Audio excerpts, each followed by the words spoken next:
بسم اللہ الرحمن الرحیم۔ السلام علیکم ناظرین۔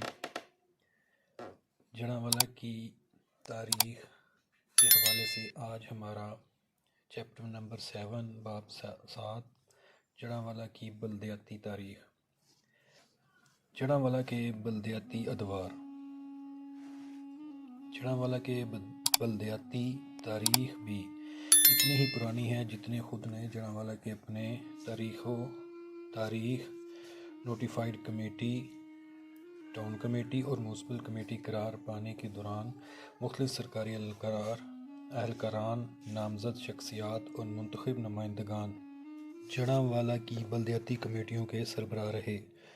شروع میں علاقائی اسسٹنٹ کمشنر اور مقامی تحصیلدار کو بلدیاتی کمیٹیوں کا بالترتیب پریزیڈنٹ اور وائس پریزیڈنٹ مقرر کیا جاتا تھا، جبکہ اس کی معاونت کے لیے معززین علاقہ میں سے چند شخصیات کو مقررہ تعداد کے مطابق بطور ممبران کمیٹی نامزد کیا جاتا تھا۔ یہ نامزدگیاں گورنمنٹ آف پنجاب کے باقاعدہ نوٹیفکیشن کے تحت عمل میں لائی جاتی تھیں اور مدت میعاد پوری ہونے پر نوٹیفکیشن کے ذریعے ہی تبدیلی یا توسیع ممکن ہوئی تھی۔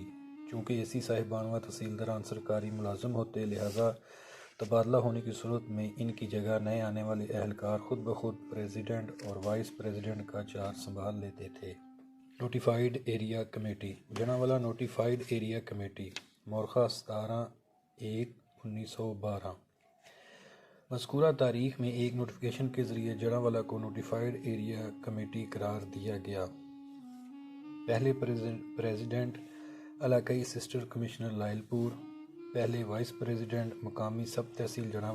کل ممبران کی تعداد 3: نمبر 1 رائے بہادر سیوک رام، نمبر 2 سید الطاف شاہ، نمبر 3 سردار ہربیل سنگھ۔ تحصیل کا درجہ۔ جڑاں کو تحصیل کا درجہ 1/10/1913 قبل ازیں جڑاں تحصیل سمندری میں شامل تھا۔ مذکورہ تاریخ میں جڑاں کو مکمل تحصیل ہیڈکوارٹر کا درجہ حاصل ہو گیا۔ ٹاؤن کمیٹی کا درجہ۔ جڑاں ٹاؤن کمیٹی کا درجہ مورخہ 9/10/1924۔ پریزیڈنٹ مقامی تحصیلدار جڑاں، وائس پریزیڈنٹ سید الطاف حسین شاہ، باقی ممبران کی تعداد 6۔ نمبر 1 پہ ہے ملک بھگوان داس چودھری، پربدیال سردار ہربیل سنگھ، ڈاکٹر کرشن لال، خواجہ غلام رسول، چودھری امیر الدین۔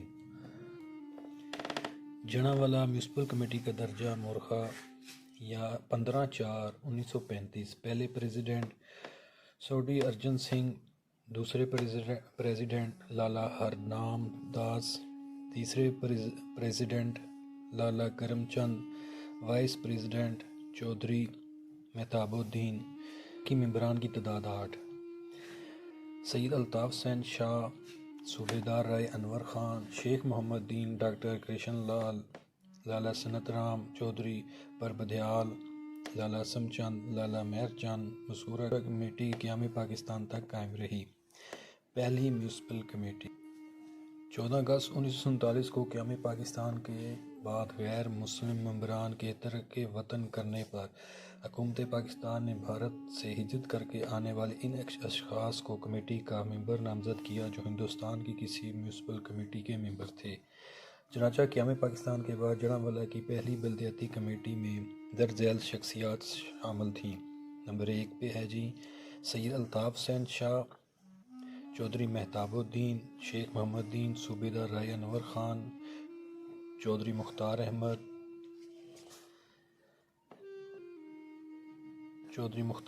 شیخ محمد علیم، ڈاکٹر محمد حسین، میجر محمد نواز خان، سید فرزند علی شاہ۔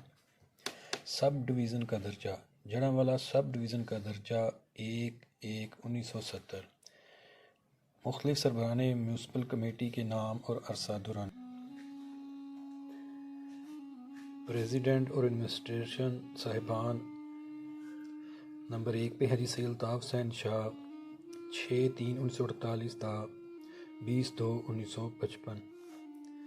خان احمد خان، 21/2/1955 تا 21/2/1958 چودھری محمد ظفر اللہ 22/2/1958 تا 20/1/1961 میاں مظفر الدین 1/5/1961 تا 4/2/1961 محمد اسلم کھوکھر 1/5/1961 تا 13/8/1962 کیپٹن عبدالمجید 15/8/1962 تا 2/12/1962 محمد اسلم کھوکھر 15/9/1962 تا 15/11/1962 سید محمد عبداللہ اقبال 22/1/1962 تا 2/12/1962 شیخ سعید الحمید 3/12/1962 تا 3/8/1963 شیخ انور لطیف 1/9/1963 تا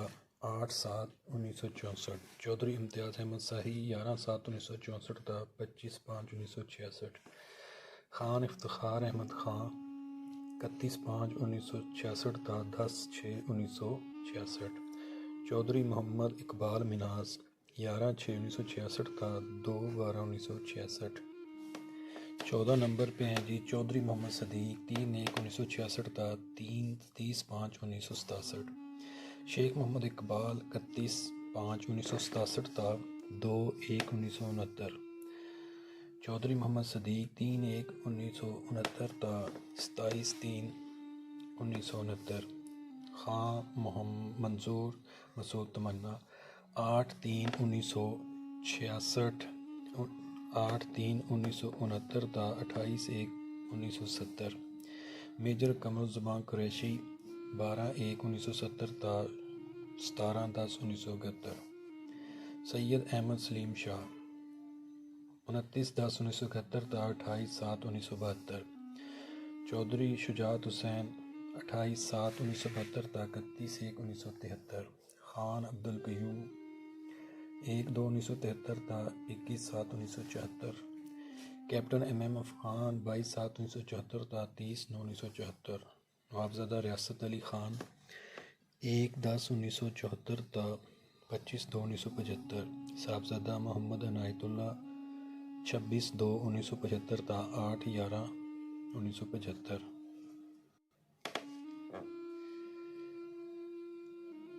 راؤ محمد جمیل خان 7/6/1976 تا 5/12/1977 اسلم حیات ملک 5/12/1977 تا 29/8/1979 راؤ عبدالحمید خان 29/8/1979 تا 21/2/1980 چودھری عبداللطیف 21/2/1980 تا 25/8/1980 سعید الحسن شاہ قائم 26/8/1980 تا 31/12/1980 حق نواز خان نیازی 11/1/1982 تا 15/5/1982 34ویں نمبر پر ہیں جی ملک تاج محمد قائم 16/5/1982 تا 8/9/1982 ملک عبدالمجید اوان 13/9/1982 تا 4/6/1983 ملک تاج محمد قائم 4/6/1983 تا 5/7/1983 چودھری نذیر احمد بھٹی 7/7/1983 تا 13/10/1983 کیسر امین الدین 14/10/1983 تا 13/11/1983 خواجہ حبیب اللہ 14/11/1983 تا 9/8/1984 ڈاکٹر آفتاب احمد چٹھا 23/9/1984 تا 6/9/1985 خواجہ حبیب اللہ 7/9/1985 تا 11/10/1985 چودھری عابد علی 12/10/1985 تا 16/7/1986 حق نواز خان نیازی 20/1/1988 تا 30/1/1992 چودھری علی محمد 30/1/1992 تا 15/8/1993 شکیل حسین نقوی 16/8/1993 تا 8/6/1994 امان اللہ خان 8/6/1994 تا 31/12/1994 میجر سلطان محمود خان 1/1/1995 تا 26/6/1996 میاں ذوالفقار احمد 26/6/1996 تا 26/6/28/6/1996، اعزاز اسلم ڈار 26/6/1996 تا 13/11/1996، خالد محمود چودھری 14/11/1996 تا 6/12/1996، چودھری محمد اشرف 7/12/1996 تا 10/6/1997۔ 54ویں نمبر پر ہیں جی امجد حسین ملک 10/6/1997 تا 21/7/1997، اعزاز اسلم ڈار 1/8/1997 تا 21/12/1997، سردار محمد اکرم جاوید 21/12/1997 تا 7/11/1998، اسد الرحمان گیلانی 3/12/1998 تا 21/12/1998، حاجی رانا محمد اصغر 21/12/1998 تا 15/10/1999، سید علی حسین 15/10/1999 تا 6/2/2000، سید رضوان محبوب 7/12/2020 تا 2/9/2000، محمد شہریار سلطان 4/9/2000 تا 23/6/2001، بابر شفیع 25/6/2001 تا 14/8/2001۔ یہاں تک کا جی صرف ڈیٹا موجود ملا ہے۔ نیکسٹ چیپٹر ہے جی چیپٹر 8 جدوجہد آزادی میں جڑاں کا کردار۔ تحریک آزادی اور جڑاں برِ صغیر پاک و ہند پر مسلم حکمرانی کے زوال کے ساتھ برطانوی سامراج کی عیارانہ و غاصبانہ قبضہ کو اہل برِ صغیر نے دل سے قبول نہ کیا اور نامساعد حالات کے باوجود اپنے تئیں آزادی کی شمع کو روشن کیا۔ 30 جون 1947 کو اعلان تقسیم ہند تک برِ صغیر کے طول و عرض میں اٹھنے والی آزادی کی تحریکیں ہماری قومی تاریخ کا سنہرا باب ہیں۔ چنانچہ جڑاں کی تاریخ کے اس تذکرہ کے موقع پر تحریک آزادی سے تحریک پاکستان تک جڑاں کے کردار کو واضح نہ کرنا خود جڑاں کی تاریخ کو ادھورا چھوڑنے کے مترادف ہوگا۔ اچھا جی نیکسٹ ہے جی دم توڑتی جنگ آزادی کا جانباز شاہسوار احمد خان کھر۔ احمد خان 1803 میں موضع جھامرہ میں پیدا ہوئے۔ جھامرہ اس وقت اگرچہ سب تحصیل تاندلہ والا میں واقع ہے لیکن ماضی میں جڑاں کا حصہ رہا ہے۔ جڑاں کا ایک تہائی علاقہ لونڈیاں والا جھامرہ سمیت تحصیل گوگیرہ میں شامل تھا اور گوگیرہ ضلع منٹگمری موجودہ ساہیوال کا انتظامی حصہ تھا۔ یہاں یہ وضاحت کر دینا ضروری سمجھتا ہوں کہ اگر کچھ لوگوں کا یہ خیال ہو کہ احمد خان کا زمینی رشتہ جھامرہ تاندلے والا سے تھا تو جڑاں والا سے نہیں تو یہ تصور قطعاً درست نہیں ہے، کیونکہ علاقائی تبدیلیاں سیاسی مسلطوں، انتظامی تقاضوں اور حلقہ بندیوں کی ضرورت کے پیش نظر عمل میں آتی رہتی ہیں یا لائی جاتی ہیں۔ انتظامی تبدیلیوں کا علاقہ کے جغرافیائی یا تاریخی تشخص کو تبدیل کرنے سے کوئی تعلق نہیں ہوتا۔ ماضی میں جڑاں جنگ کا حصہ اور خود جنگ انتظامی طور پر ملتان کے زیر کنٹرول رہا ہے، لیکن تب بھی اور آئندہ بھی سرزمین جڑاں کا اپنا ایک تشخص تھا، ہے اور ہوگا۔ چنانچہ تاریخی طور پر اور جغرافیائی طور پر جڑاں و جھامرہ ایک ہی خطہ، ایک زبان، ایک ثقافت، ایک ہی سماجی رویے کے حامل علاقے ہیں۔ اس لیے احمد خان کھر کو جڑاں تک احمد خان سے الگ نہیں کیا جا سکتا۔ دوسرے نمبر پر ہیں جی داستان حریت کا سرفروش سپاہی بھگت سنگھ۔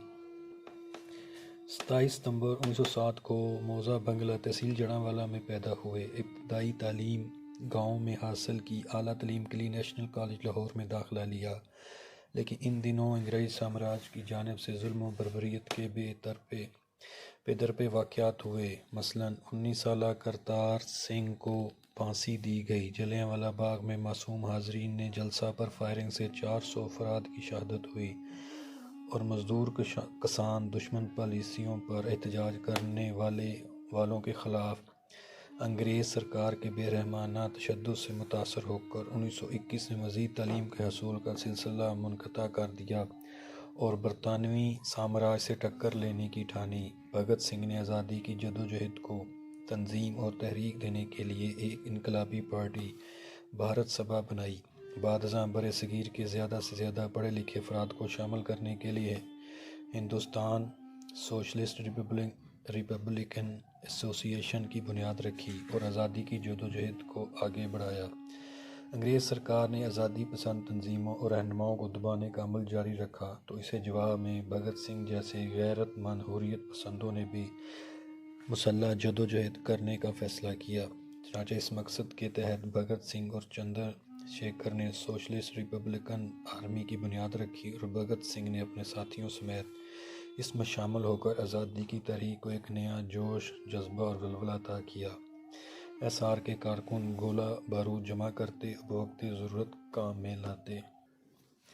بھگت سنگھ 1927 میں لاہور میں دسہرہ بم کیس میں ملوث ہونے کے جرم میں گرفتار ہوئے اور بعد ازاں ضمانت پر رہا ہو گئے۔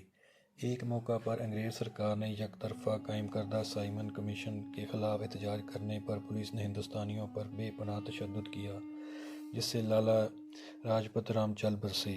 چنانچہ بھگت سنگھ اور دیگر نوجوانوں نے اس قتل کے انتقام لینے کا فیصلہ کیا اور ایک دن مسٹر سانڈرس اسسٹنٹ سپرنٹنڈنٹ پولیس کو اپنے دفتر سے موٹر سائیکل پر نکلنے کے دوران ہی راج گرد اور بھگت سنگھ نے گولی مار کر قتل کا بدلہ لے لیا۔ انگریز سرکار نے اپنی عوام دشمن پالیسیاں جاری رکھیں اور عوام کے رد عمل کے جواب مزید کالے قوانین کا نفاذ کر دیا، پولیس کو بے تحاشا اختیارات دے دیے، ملک بھر میں سیفٹی بل کے خلاف احتجاج کرنے والے مزدوروں کو بڑے پیمانے پر گرفتار اور تشدد کرنے کا سلسلہ شروع کر دیا۔ چنانچہ 8 اپریل 1929 کو بھگت سنگھ اور بی کے دت نے اسمبلی بلڈنگ پر بم پھینکے اور برطانوی سامراج مرد آباد کے نعرے لگاتے ہوئے گرفتاریاں بھی دیں۔ بھگت سنگھ ایک عرصہ سے سرکار کے مطلوب تھے، چنانچہ ان پر مختلف مقدمات قائم کر کے مورخہ 23 مارچ 1931 کی شام کو بھگت سنگھ کو سولی پر چڑھا دیا گیا۔ یوں کرتار سنگھ کے سولی پر چڑھنے کے کردار سے متاثر ہونے والے بھگت سنگھ نے خود بھی سولی کو چوم کر گلے لگایا، اپنی جان بھی آزادی کی جدوجہد میں نچھاور کر کے جڑاں کا نام رہتی دنیا تک سر بلند کر دیا۔ اگلا ہے جی جدوجہد انقلاب کا علمدار خان سحر گل خان۔ سحر گل خان مرحوم جڑاں کے چک نمبر 238 گاوے پٹھاناوالہ سے تعلق رکھتے تھے۔ ایک دیہی علاقہ سے تعلق ہونے کی بنا پر وہ بظاہر ایک سیدھے سادے اور دیسی شکل و صورت کے حامل تھے، لیکن حقیقت میں وہ اپنی فکر و نظر اور کردار و عمل میں ایسی انقلاب آفرین شخصیت تھے جو سامراجیت کو برداشت کرنے کے لیے بالکل تیار نہ تھی، بلکہ ہر حال اور ہر قیمت پر انگریز سامراج سے آزادی چاہتے تھے۔ انگریزوں نے سازشوں کے ذریعے برصغیر پر قبضہ کیا اور غداروں کے ذریعے جنگ آزادی کو ناکام بنا دیا۔ مخبری اور تعاون کے عوض انگریزوں نے مختلف علاقوں میں غدارانہ ملت پیدا کر کے انہیں بڑی بڑی جاگیریں الاٹ کر رکھی تھیں اور یوں ہندوستان کے طول و عرض میں مراعات یافتہ ایجنٹوں کے ذریعے اپنے اقتدار کو استحکام دیے ہوئے تھے۔ ایسے حالات میں سحر گل کے فکر و فلسفہ کے مطابق انگریزوں سے باضابطہ عسکری جنگ خودکشی کے مترادف تھی، جبکہ سر سید احمد خان کی علمی تحریک کی شکل میں لٹریری اور بعد ازاں دستوری جدوجہد بھی ایک طویل اور کٹھن راستہ تھا جس پر سحر گل خان جیسا انقلابی شخص یقین نہیں رکھتا تھا۔ وہ انگریزوں کے یارانہ ہتھ کنڈوں سے انہی کی زبان میں نمٹنا چاہتا تھا، لہذا سحر گل نے انگریزوں کے لیے مشکلات پیدا کرنے اور ان کا عرصہ حیات تنگ کرنے کے لیے سامراجیت اور ان کے مفادات اور سامراجیوں کو سہارا بننے والوں کے خلاف چھاپہ مار جنگ کا فیصلہ کیا۔ سحر گل نے بھگت سنگھ کے ساتھ مل کر اپنی سرگرمیوں کی منصوبہ بندی کی، ٹارگٹ مقرر کیے۔ یہ ہے جی سحر گل خان کی یادگار تاریخی تصویر۔ آغا شورش کشمیری سحر گل خان اور بھگت سنگھ برادران کلیر سنگھ و کرتار سنگھ جیل سے رہائی کے بعد ایک خوشگوار موڈ میں ٹارگٹ کے حصول کے لیے تن من دھن کی بازی لگا دی۔ بھگت سنگھ پھانسی کے بعد بھی اس مشن کو جاری رکھا اور بھگت سنگھ کے بھائیوں کلیر سنگھ کرتار سنگھ کے ساتھ مل کر آزادی کی جدوجہد کو آگے بڑھایا۔ سحر گل اور اس کے دیگر انقلابی ساتھیوں نے خفیہ فنڈ بھی قائم کر رکھا تھا، جس میں مسلم اور غیر مسلم یکساں طور پر اپنا حصہ ڈالتے۔ سامراجیوں سے لوٹی گئی رقم بھی اس خفیہ فنڈ کا حصہ بنتی اور پھر خفیہ مشن میں استعمال ہوتی تھی۔ معروف مصنف جناب شورش کاشمیری نے اپنی مشہور کتاب پس دیوار زندان میں مذکورہ مخصوص فنڈ اور سحر گل خان کا تذکرہ یوں کیا ہے: لاہور میں دو سماب با انقلابی نوجوان ہمیشہ جیل سے فرار ہونے کی کوشش میں لگے رہتے تھے۔ یہ سحر گل خان اور کلیر سنگھ تھے۔ اس تنظیم نے اپنی تحریک آزادی کو کامیاب بنانے کے لیے ایک فنڈ قائم کر رکھا تھا جسے وہ سرمایہ داروں سے جبراً وصول کیا کرتے تھے۔ اس غرض کے لیے بمبئی میں ایک بینک بھی لوٹا گیا تھا۔ سحر گل نے 15 برس تک قید و بند کی صحبتیں برداشت کیں اور جیل کی سختیاں تو برداشت کر لیتے، لیکن جیل کے ماحول میں بھی اپنی خودداری، وقار اور ناپ پر حرف نہیں آنے دیتے تھے۔ ایک موقع پر دیوی کیمپ میں قیدیوں پر تشدد کے خلاف جیل انتظامیہ سے ٹکر لی۔ اپنے جذباتی مزاج کے باعث جلد ہی تمام قیدیوں کو منظم کیا اور بھوک ہڑتال کر دی۔ بھوک ہڑتال کی خبر جیل سے باہر گئی تو کھلبلی مچ گئی۔ بالآخر جیل انتظامیہ نے مذاکرات پر آمادگی ظاہر کی اور آپ نے قیدیوں کے حقوق تسلیم کروانے کے بعد بھی بھوک ہڑتال ختم کی۔ سحر گل خان کی یہ خوبی سمجھے یا نقطہ نظر کا اختلاف کہ وہ آخر وقت تک ہندو مسلم اتحاد کے علمدار رہے کہ ہمیں پاکستان کے بعد بھی انہوں نے ملک کی تعمیر و ترقی میں بھرپور کردار ادا کیا اور مزدوروں کسانوں کے حقوق کے لیے مؤثر آواز بلند کی۔ خان سحر گل خان نے 75 برس عمر پائی اور 24 ستمبر 1980 میں دائی اجل کو لبیک کہا، اپنے گاؤں 238 گاہ پہ جڑاں میں انتقال کیا اور یہیں مدفون ہوئے۔ نیکسٹ ہے جی عمود آزادی سحر کی نوید میاں عبد الباری۔ میاں عبد الباری کا نام ان کی طویل سیاسی جدوجہد کے حوالے سے نہ صرف پنجاب اور پاکستان بلکہ تاریخ برصغیر کا ایک معتبر نام ہے۔ آپ کے والد میاں غلام منصف کے عہد پر فائز تھے۔ چونکہ میاں جیلانی کا سسرال ریاست کپورتھلا سے تعلق رکھتا تھا، اس لیے میاں باری کی پیدائش بھی اپنے نہال منصورپورہ ریاست کپورتھلا میں 1895 کو ہوئی۔ آبادکاری کے وقت چک نمبر 122 گاہ بسکندر پور میں آپ کو زمین الاٹ ہوئی۔ 1910 میں میٹرک کا امتحان گورنمنٹ ہائی اسکول فیصل آباد سے پاس کیا۔ مزید تعلیم کے لیے لاہور چلے گئے۔ 1914 میں پہلی جنگ عظیم کے موقع پر چونکہ دنیا دو محاذوں میں تقسیم ہو چکی تھی، اس لیے ترکوں نے انگریزوں کے خلاف جرمنی کا ساتھ دیا۔ برطانوی حکومت اور وفد جرمنی کے خلاف جنگ کی منصوبہ بندی میں الجھ کر آ گئے تھے اور دونوں اتحاد اس جنگ عظیم کو جیت ہار کو اپنے لیے زندگی اور موت کا مسئلہ قرار دے چکے تھے، جبکہ اس وقت صرف 16,000 نفوس پر مشتمل ریگولر انگریز آرمی نے ہندو مسلم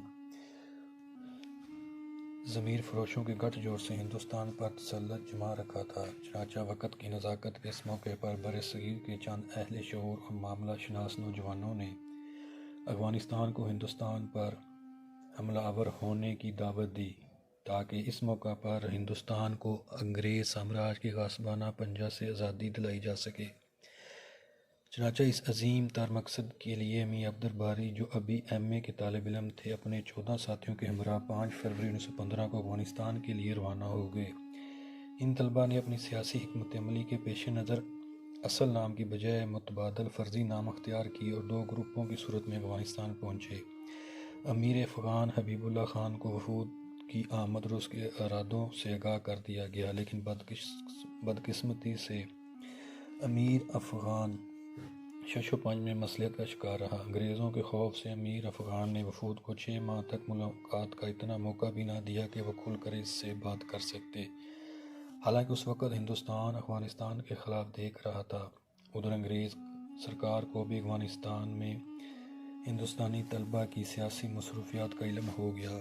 گورنر پنجاب لیفٹیننٹ سر مائل ایڈوائر نے فوری طور پر حکم جاری کیا کہ مذکورہ باغیوں کو گرفتار کر کے ہندوستان کی سرحد کے پہلے درخت پر لٹکا کر پھانسی دے دی جائے۔ مذکورہ وفود کو اپنے متعلق انگریزی سرکار کے ارادوں کا علم ہوا تو میاں عبد الباری اور ان کے رفقا نے افغانستان میں اپنا عرصہ قیام بڑھا دیا۔ وفود نے ان حالات میں بھی اپنی سیاسی جدوجہد جاری رکھی اور ہندوستان کے چیدہ رہنماؤں بشمول مولانا عبید اللہ سندھی کی مشاورت سے افغانستان میں آزاد ہندوستان کی جلا وطن حکومت قائم کرنے کا اعلان کیا۔ تاکہ پوری دنیا کو یہ باور کرایا جائے اور برطانوی مخالف اتحاد کو یہ پیغام دیا جائے کہ ہندوستانی انگریز سامراج سے آزادی چاہتے ہیں۔ چنانچہ آزاد ہندوستان کی پہلی جلاوطن حکومت کے پہلے وزیر اعظم غدر پارٹی کے رہنما مولانا کفایت اللہ بھوپالی اور پہلے وزیر خارجہ میاں عبد الباری مقرر ہوئے۔ مذکورہ جلاوطن حکومت نے اپنے عالمی سیاسی کردار کے طور پر ترک و جاپان کی حمایت کے لیے 2 مزید وفود تشکیل دیے اور میاں عبد الباری و شجاع اللہ کو ترکی کے لیے روانہ کیا۔ یہ وفود ترکی جانے کے لیے ایران پہنچا تو روسیوں نے گرفتار کر لیا، کیونکہ اس وقت ایران کے شمالی حصہ پر روسی قابض تھے۔ روسیوں نے میاں باری و شجاع اللہ کو قید کر کے سخت اذیتیں دیں اور بالآخر انگریزی سرکار کے حوالے کر دیا۔ انگریز سرکار نے بغاوت کا مقدمہ چلا کر پھانسی کی سزا سنا دی۔ میاں باری کی پھانسی کی سزا پر ملک بھر میں زبردست احتجاجی رد عمل سامنے آیا۔ چنانچہ انگریزوں نے حالات کی نزاکت اور سر محمد شفیع اور سر فضل حسین کی مداخلت پر پھانسی کی سزا کو عمر قید میں بدل دیا۔ جیل سے رہائی کے بعد 1940 میں قرارداد پاکستان منظور ہوئی تو میاں باری ایک بار پھر سرگرم ہو گئے اور تحریک پاکستان کی جدوجہد میں بڑھ چڑھ کر حصہ لیا۔ آپ قائد اعظم کے قریبی معتمد ساتھیوں میں شمار ہوتے تھے۔ 1942 میں آپ نے قائد اعظم کو فیصل آباد مدعو کیا اور صدر مجلس کی حیثیت سے قائد کی خدمات میں سپاس نامہ خود پڑھا۔ مسلم لیگ کے لیے انتہا کوشش اپنی غیر معمولی صلاحیتوں اور قیادت کے مکمل اعتماد کی وجہ سے آپ مسلم لیگ پنجاب کے جنرل سیکرٹری اور بعد ازاں صدر منتخب ہوئے۔ میاں عبد الباری زندگی بھر آزادی، اسلام اور جمہوریت کے لیے جدوجہد کرتے رہے۔ آپ نے جنرل ایوب خان کی فوجی سیاست کا ڈٹ کر مقابلہ کیا۔ 1964 میں ایوبی آمریت کے مقابلہ میں فاطمہ جناح کی جمہوری جدوجہد کا بھرپور ساتھ دیا۔ 1950 میں پنجاب اسمبلی اور 1954 تا 1964 تک قومی اسمبلی کے رکن منتخب رہے۔ آپ 28 اکتوبر 1968 میں اللہ کو پیارے ہو گئے۔ آپ قائد اعظم مادر ملت کے جانثار ساتھی رہے، جو جڑاں کے لیے کسی اعزاز سے کم نہیں۔ یہ جی چیپٹر نمبر 8 یہاں تک ختم ہوا۔ انشاءاللہ بہت جلد اگلے حصے کی ویڈیو جلد اپلوڈ کر دی جائے گی۔